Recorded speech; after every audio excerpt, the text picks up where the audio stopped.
अस्सलाम वालेकुम viewers, welcome to the students platform. Viewers, आज हम PS5 516 और STR 301 के लेसन 30 को डिस्कस करेंगे। सबसे पहले तो हम इसके अंदर देखते हैं नॉर्मल डिस्ट्रीब्यूशन को। नॉर्मल डिस्ट्रीब्यूशन की कर्व तो आप लोगों को पता है कि सिमेट्रिकल कर्व होती है। ये देख लें, पहले कर्व ही आपको दिखा देता हूँ मैं। ये भी नॉर्मल डिस्ट्रीब्यूशन है, ये भी नॉर्मल डिस्ट्रीब्यूशन है। सिमेट्रिकल इस लिहाज से कि लेफ्ट साइड और राइट साइड दोनों एक दूसरे के बराबर होती हैं।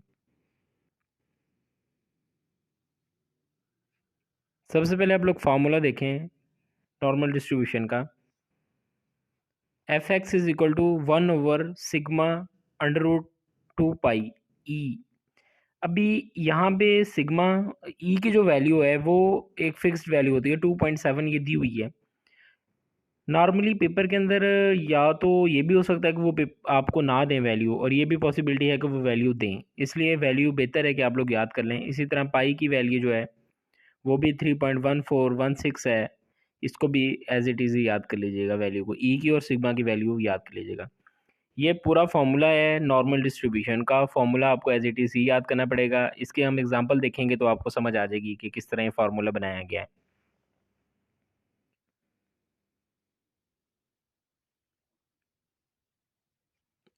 नॉर्मल डिस्ट्रीब्यूशन में बेल शेप्ड कर्व होती है।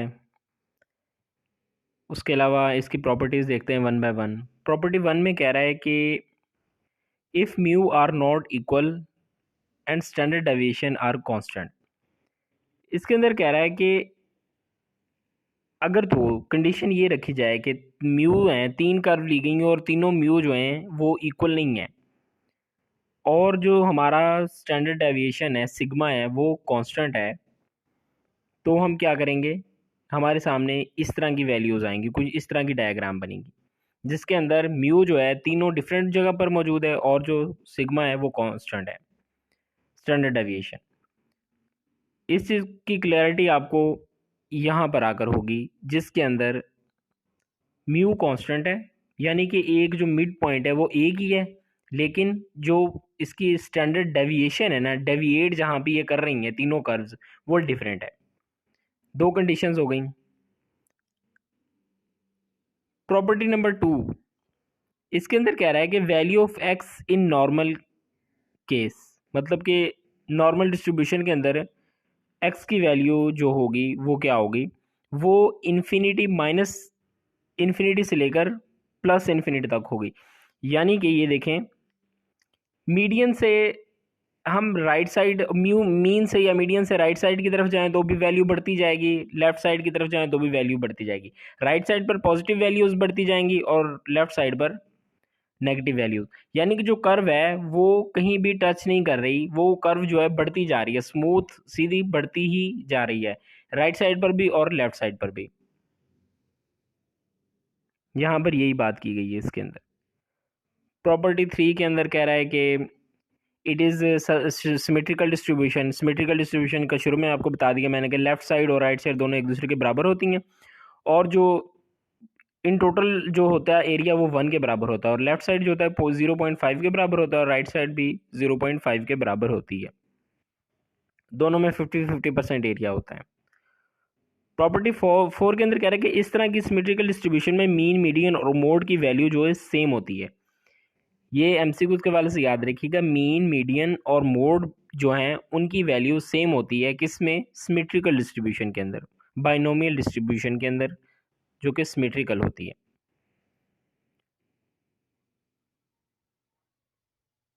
यहाँ पे एमसीक्यूज के वाले से एक चीज़ और याद रखिएगा कि μ3 the third moment about the mean is zero.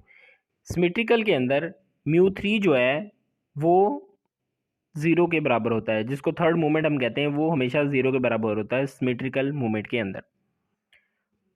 Property 6 के अंदर कह रहा है, ये याद रखिएगा कि the in normal distribution it can be mathematically prove that, normal distribution के अंदर p की पावर 4 जो होती है 3 सिग्मा पावर 4 के बराबर होता है। ये भी एमसीक्यूज के हवाले से बहुत ज़्यादा इंपॉर्टेंट है, याद रखिएगा। आगे कह रहा है movement ratio of normal distribution come out to be 0 and 3 respectively. किस तरह बीटा वन के अंदर देखते हैं, दो मूवमेंट्स है ना, बीटा वन और बीटा टू। पहले मूवमेंट के अंदर देखें ये फार्मूला दिया हुआ है और ये दूसरा फार्मूला दिया हुआ है। हम इनको सॉल्व करते हैं। अगर देखें म्यू थ्री का स्क्वायर है और म्यू टू क्यूब है, इसके अंदर क्या किया गया है इन्होंने,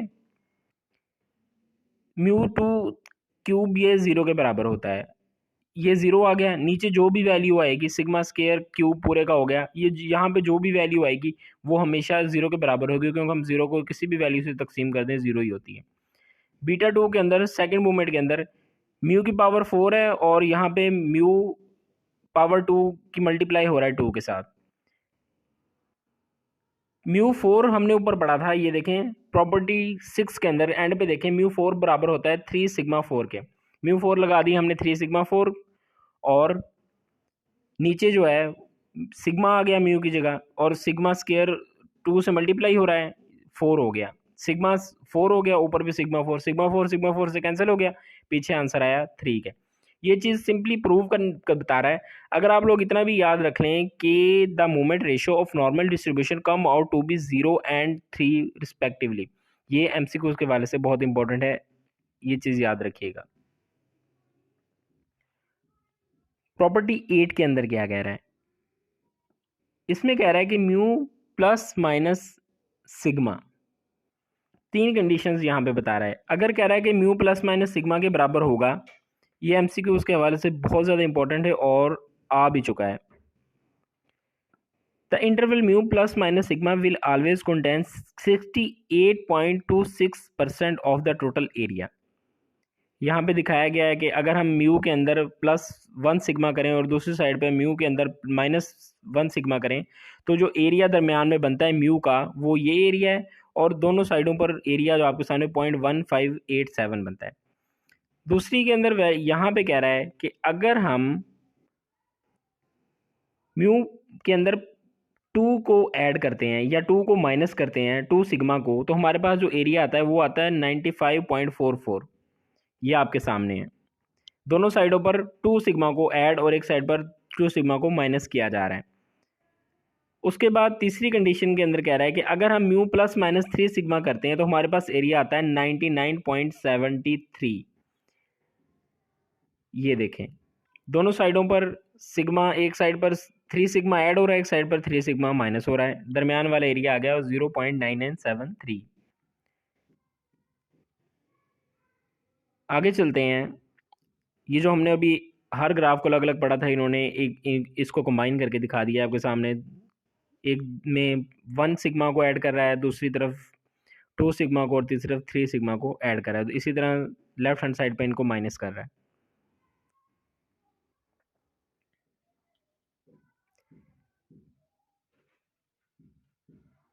प्रॉपर्टी 9 को हम यहाँ से देखते हैं, स्टैंडर्ड नॉर्मल डिस्ट्रीब्यूशन के अंदर इसके बारे में क्या कह रहा है। स्टैंडर्ड नॉर्मल डिस्ट्रीब्यूशन में हम इसे पढ़ चुके हैं पहले, सिर्फ नॉर्मल डिस्ट्रीब्यूशन की को डिस्कस कर रहे थे। यहाँ पे हम ऐड कर रहे हैं इसके साथ standard class. It means mu always zero और स्टैंडर्ड डेविएशन जो है सिग्मा इज ऑलवेज वन। ये जो ग्राफ आपके सामने बनाया हुआ है इसके अंदर ये शो कर रहा है कि म्यू जो है हमेशा ज़ीरो के बराबर होगा और सिग्मा जो है स्टैंडर्ड डेविएशन जो है हमेशा एक के बराबर होगी। ये टेबल दिया गया है, अभी जो एग्जांपल आएगी हम इसको टेबल की मदद से सॉल्व करेंगे।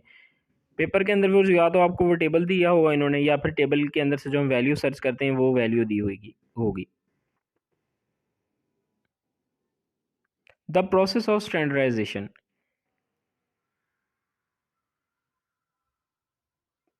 इसके अंदर स्टैंडर्डाइजेशन का फॉर्मूला दिया हुआ है G is equal to x minus mu over sigma, जबकि कह रहा है कि N into sigma comma mu comma sigma है, और जी जो है अगर एक्स की वैल्यू एन इंटू, ये एमसीक्यूज के वाले से याद रखिएगा, मैं हाईलाइट कर रहा हूँ, ये देखें ये वैल्यूज़ आ सकते हैं कि एन की वैल्यूज़ क्या है। एन की वैल्यू होगी ज़ीरो और वन, ज़ीरो इसके अंदर म्यू होगा और वन होगा सिग्मा, जैसा कि हमने पहले ऊपर पढ़ा है कि इसके अंदर हमेशा मीन जो है वो ज़ीरो होता है और सिग्मा जो स्टैंडर्ड डेविएशन जो होता है वो हमेशा वन के बराबर होता है। एग्जाम्पल दी हुई है यहाँ पे। एग्जाम्पल के अंदर कह रहा है कि एक डिश वॉशर की एवरेज लाइफ जो है वो 3.5 ईयर है।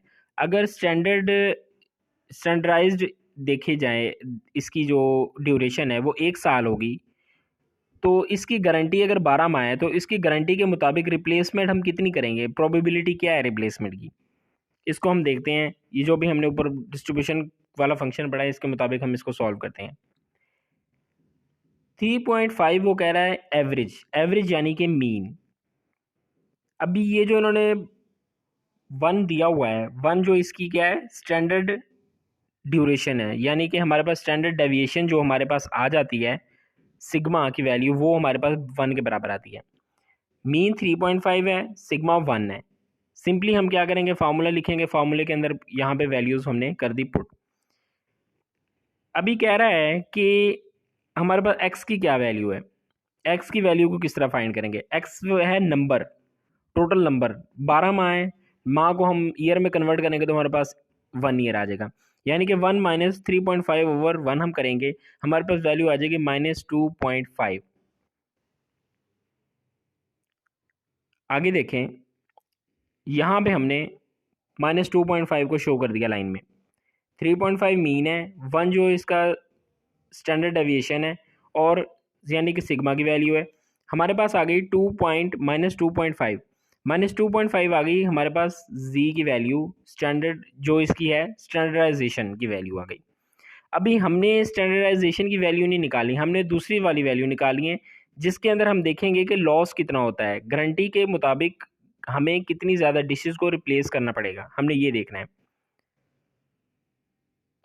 हमारे पास आंसर आया था 2.5। हम चलते हैं टेबल में, टेबल में 2.5, ये 2.5 है, 2.5 के आगे कोई अदद नहीं है तो हम इसको ज़ीरो कंसिडर करेंगे। 2.50, 2.5 को हम ज़ीरो के नीचे देखेंगे, सेम ज़ीरो के नीचे हम देखेंगे 2.5 की वैल्यू आती है 0.4938। वापस चलते हैं यहाँ पर, ये एरिया आ गया हमारे पास 0.4938। ये प्रोबेबिलिटी है कि जो हमारी डिशेज़ हैं वो उनको रिप्लेस नहीं करना पड़ेगा, ये इतना टाइम चलेंगी। ये टोटल कितना था, हमें कितना पड़ा हुआ है, हमने एक साइड जो बराबर होती है 0.5 के बराबर होती है, जिसके अंदर से 0.4938 तो आगे हमारी जो प्रोबेबिलिटी है कि वो जो डिशेज़ हैं वो इतना टाइम चलेंगी।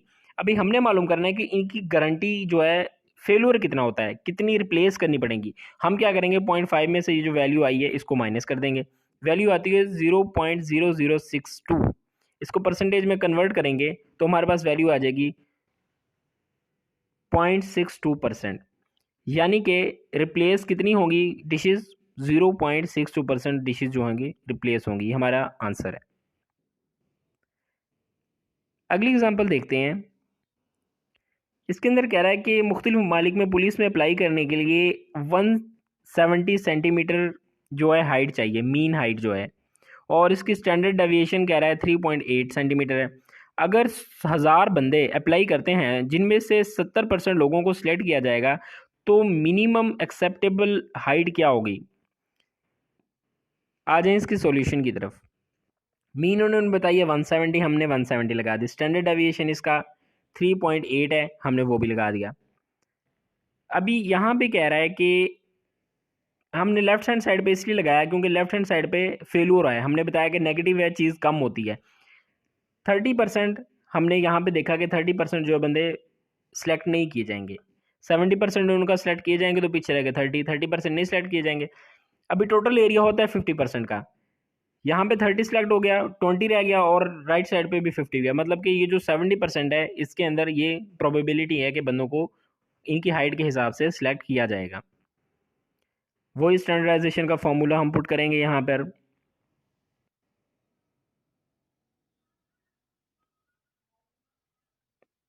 फार्मूले के अंदर ये देखें, अभी हमने पॉइंट के अंदर ले आए, अगर 0.5 एक एरिया है, इसको लेफ्ट साइड पर रखें या राइट साइड पर रखें कोई फ़र्क नहीं पड़ता इस चीज़ से। 0.5 हमारा एरिया है अगर, तो दूसरी साइड पे 0.5 होगा। अभी परसेंटेज हमने ख़त्म की तो 0.3 आ गया, क्योंकि 30% है ना, 30% 0.3 है और 0.2 इसके अंदर रह जाएगा। टोटल एक एरिया जो है 0.07 है और दूसरी तरफ है 0.3। यहाँ पे हमने फॉर्मूला पुट करना है,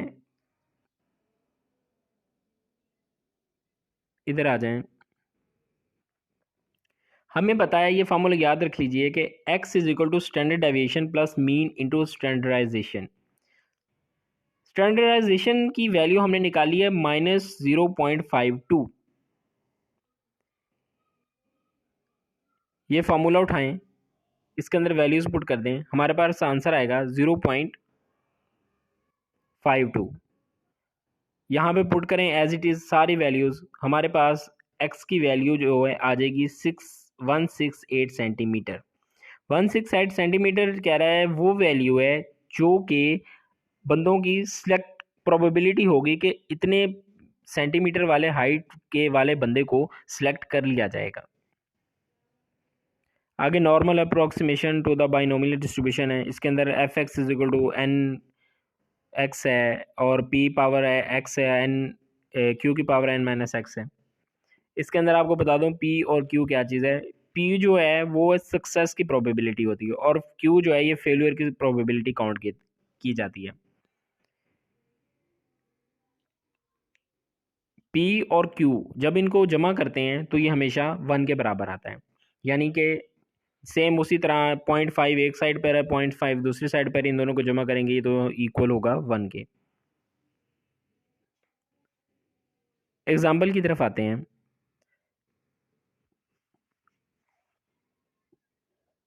एग्जाम्पल में कह रहा है कि suppose that the past record indicate that a particular province of an underdeveloped country the death rate from malaria, death rate है एक underdeveloped country है, उसका death rate 20% है।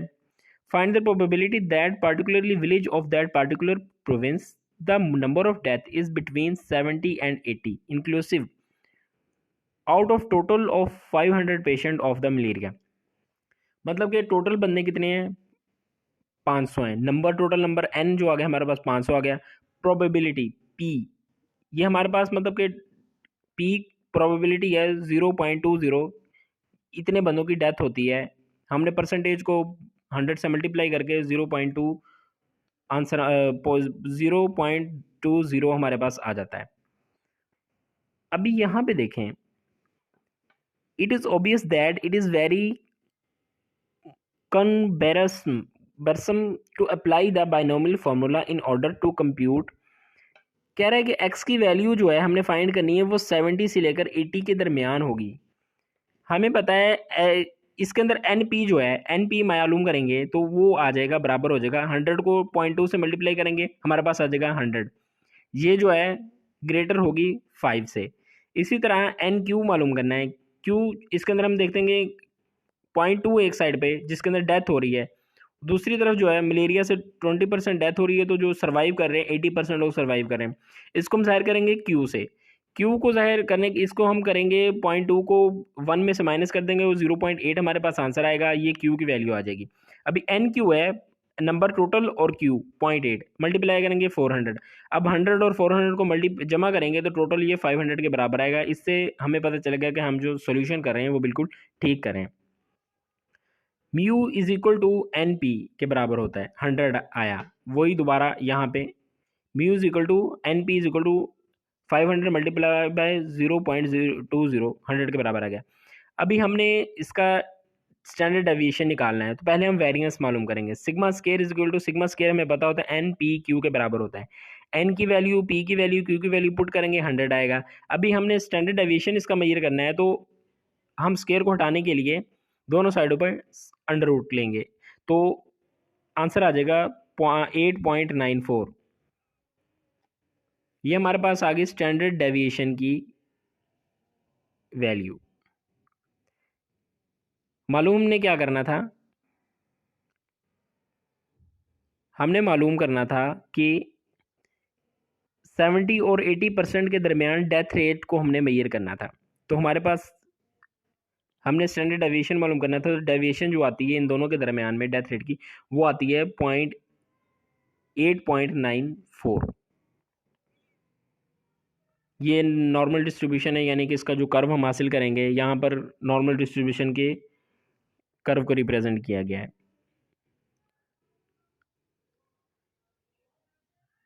लेसन व्यूज हो गया कंप्लीट आपका। जल्दी मिलते हैं नेक्स्ट लेसन में। टिल देन टेक केयर, अल्लाह हाफिज़।